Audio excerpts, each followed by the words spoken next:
Yes, started the recording. You Yes. can start now. Okay. Hi everyone.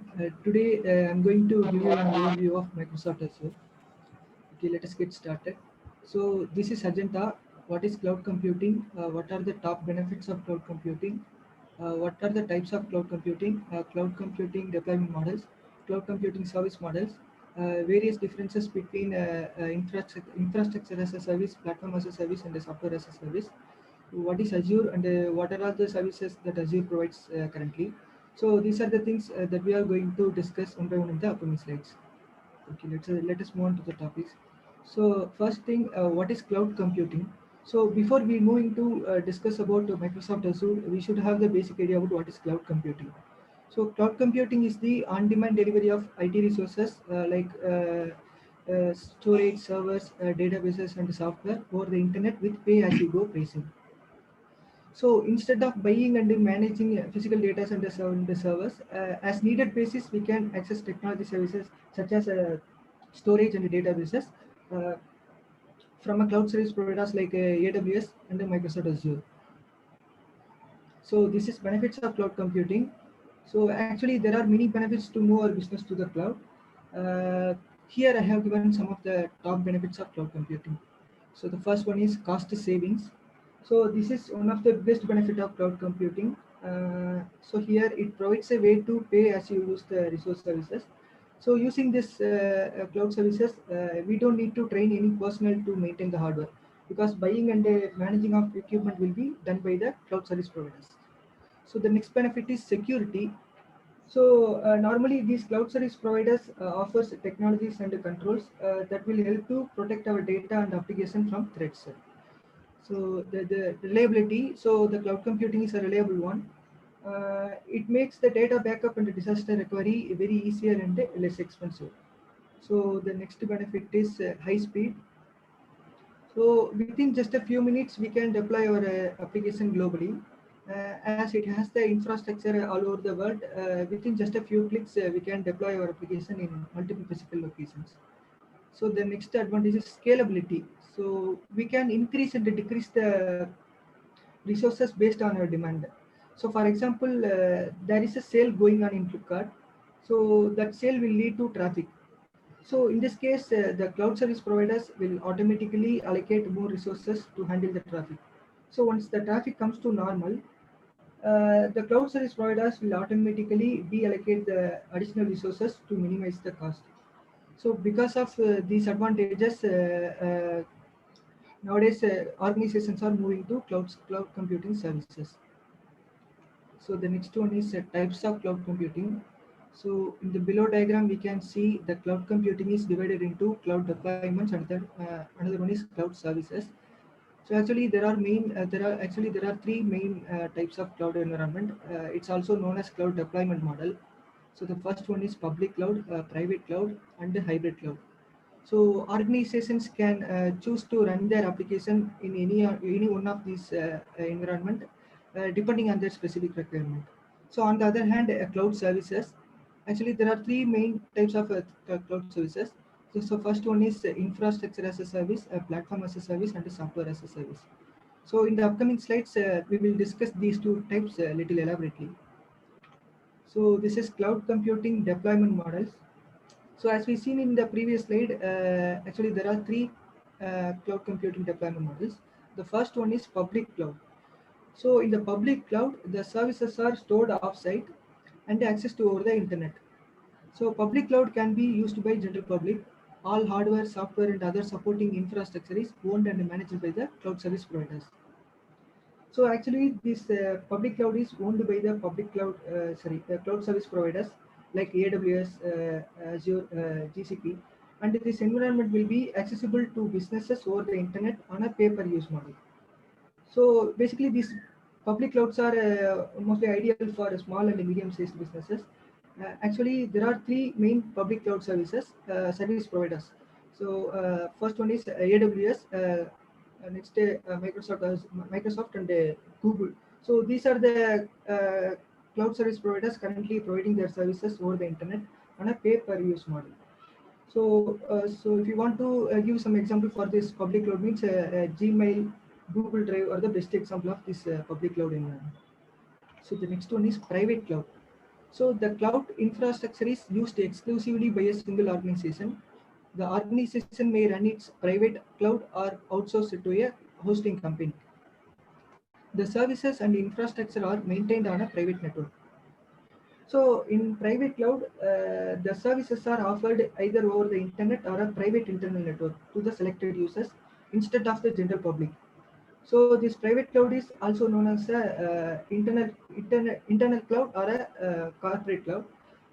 Also, it provides a control and security better than a previous one, public cloud. So if you want to give some example for this private cloud means HP data centers, Microsoft and Ubuntu are the best example for this private cloud. So the next one is hybrid cloud. So hybrid cloud consists of functionalities of both public and private cloud. So here the main goal is to combine these private and public cloud to create a unified, automated and well-managed computing environment. So in the hybrid cloud, usually non-critical activities are performed by the public cloud and critical activities are performed by the private cloud. So as we know that this hybrid cloud is a combination of public and private cloud. So for example, an organization that wants to keep their confidential information secured under private cloud, but make more customer facing content on a public cloud. So mostly this hybrid cloud environment is used in finance, healthcare department and universities. So currently Amazon, Microsoft and Google, these companies are providing hybrid cloud services. So the next one is cloud computing service models. So as we seen in the earlier slides, actually there are three cloud computing service models. So the first one is infrastructure as a service. So it's also referred to as IaaS. Here we can rent IT infrastructure such as servers, networks from a cloud service providers on a pay-as-you-go basis.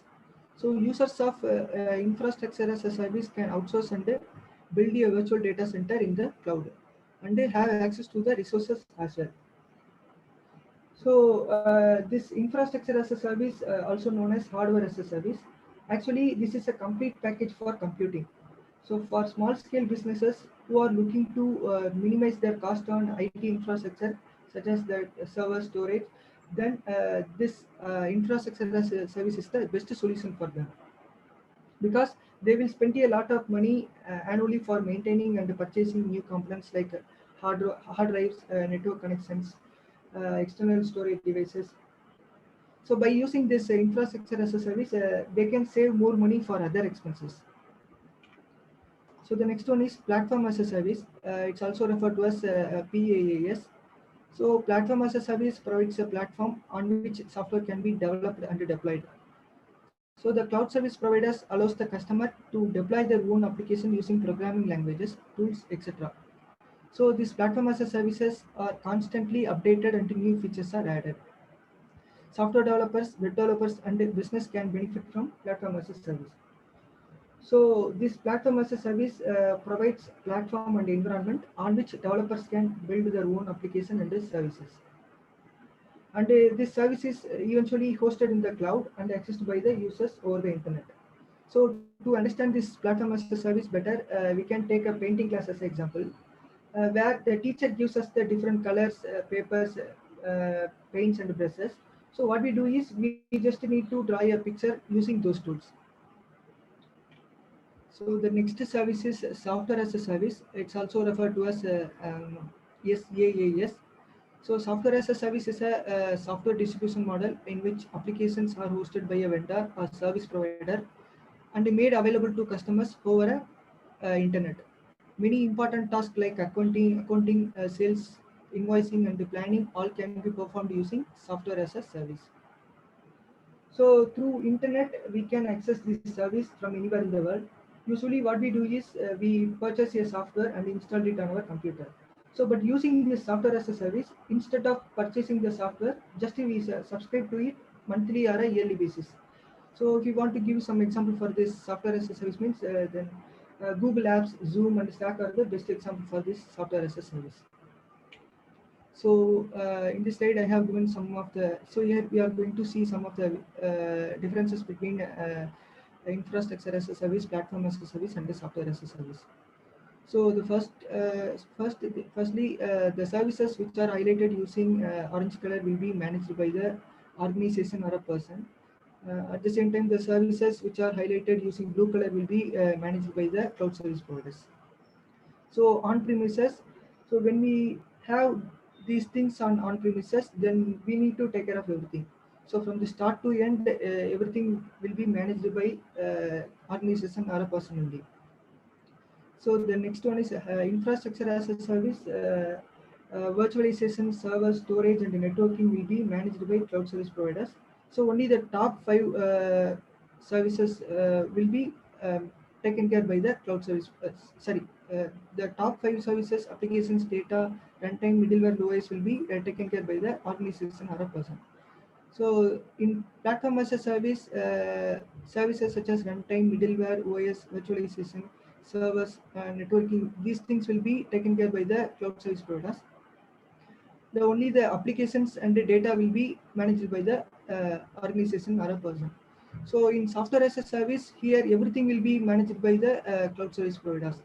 So here what we do is we just subscribe to it and they access the software over the internet. So what is Azure? Microsoft Azure is cloud computing platform and infrastructure created by Microsoft for building, deploying, and managing applications and services through a global network of Microsoft managed data centers. So Microsoft Azure is a growing collection of integrated cloud services, analytics, computing, database, mobile, and storage for moving faster, achieving more, and saving money. So as we know, Azure is one of the fastest growing cloud computing platform. It has more than 200 products and services.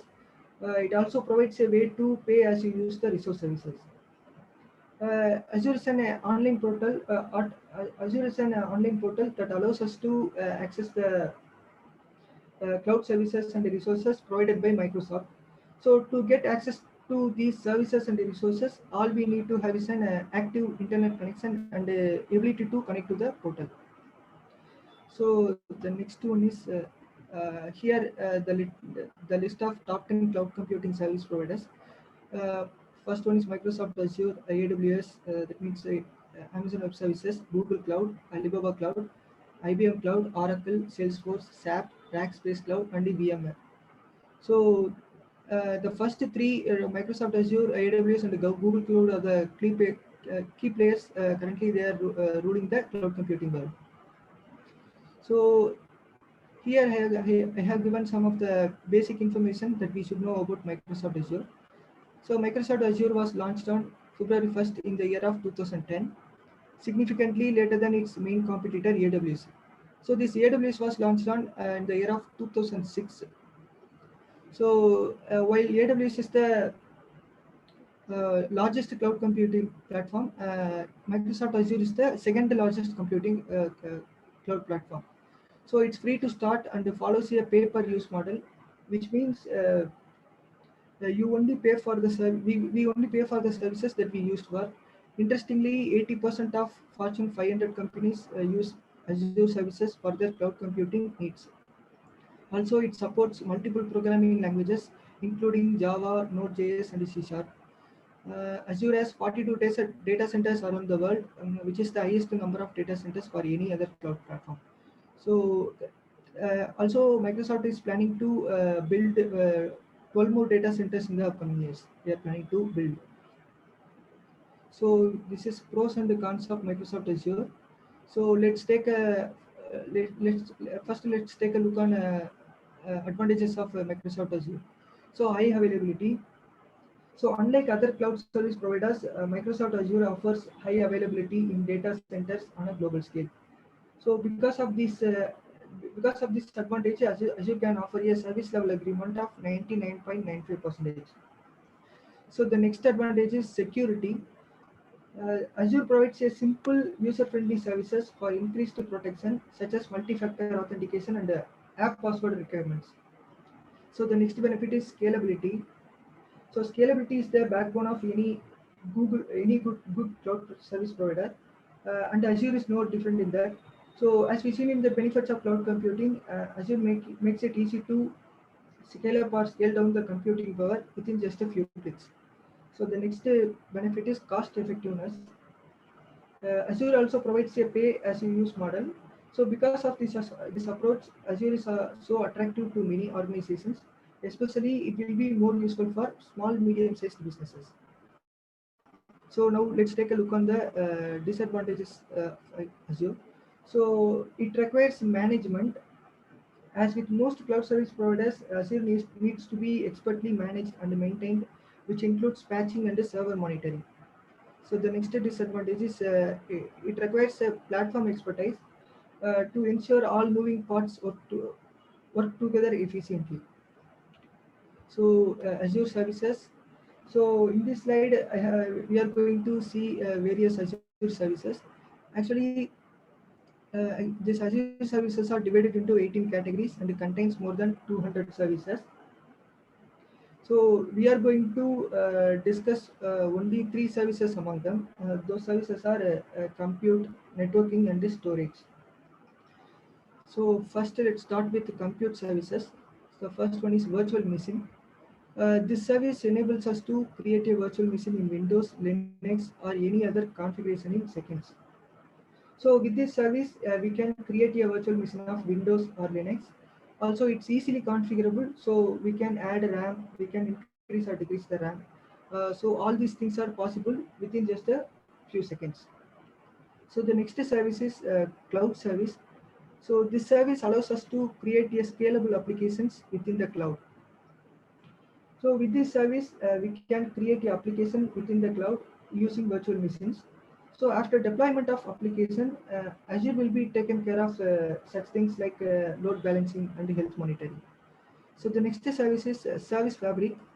So with this Service Fabric, the process of developing a microservice is simplified. So here the microservice is nothing but it's just an application which consists of smaller applications grouped together. So the next service is functions. So with these functions, we can create applications in any programming languages that we want. So here we don't need to worry about any hardware components. All of this will be taken care by Azure. So the next service is networking. So the first one is Azure CDN. It's also referred to as a content delivery network. So this content delivery network is basically used for delivering the web content to the users. So this is actually a network of servers that are placed across the world. So user can obtain the data as fast as possible from anywhere in the world. So the next service is Express Route. So this service allows us to connect our on-premises network to the Microsoft Cloud or any other services that we want through a private connection. So here the communication happens only between our on-premises network and the services that we want. So the next service is virtual network. So with this virtual network, we can have any of the services that communicate with each other in a secure or a private manner. So the next service is Azure DNS. So Azure DNS is basically a hosting service that allows the user to host their DNS domains in Azure. So using this service, we can host our application. So now let's take a look on the storage services. So the first one is disk storage. So with this disk storage service, we can choose from either hard disk drive or solid state drive based on our requirement along with virtual machines. So the next service is blob storage. We know that blob stands for binary large object, so which includes objects such as images and multimedia files. So with this service, we can store a massive amount of unstructured data. So the next service is file storage. So this is a managed file storage service which can be accessible from SMB protocol. So the next one is queue storage. With this service, we can provide stable message queuing for a large workload, and this service can be accessible from anywhere in the world. Thank you, sir. Thanks, everyone. So what are Can we the have things? further? Yeah, the demo point. What are the things you tried using this? Sir, I have tried with creating web apps using that web app service. and I also tried to create a virtual machine, sir. Okay. So I have created this default group, resource group, sir, using this resource group.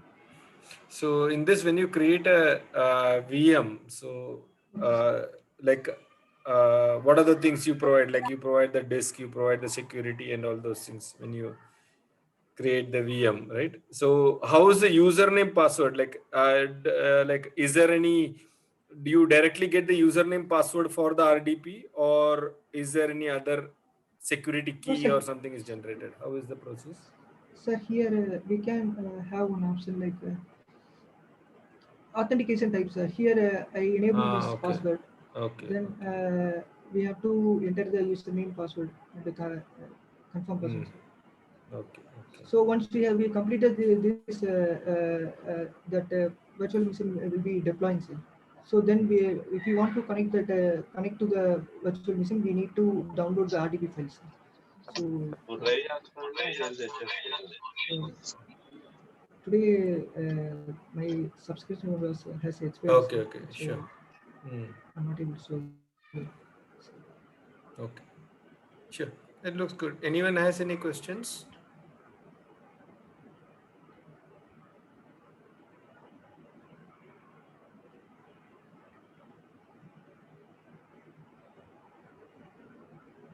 Okay, that's good. Yeah, thanks, Thanks, everyone. Arvind. Thank Yeah, you, sir. so there's one session from Anthony. He stopped this recording.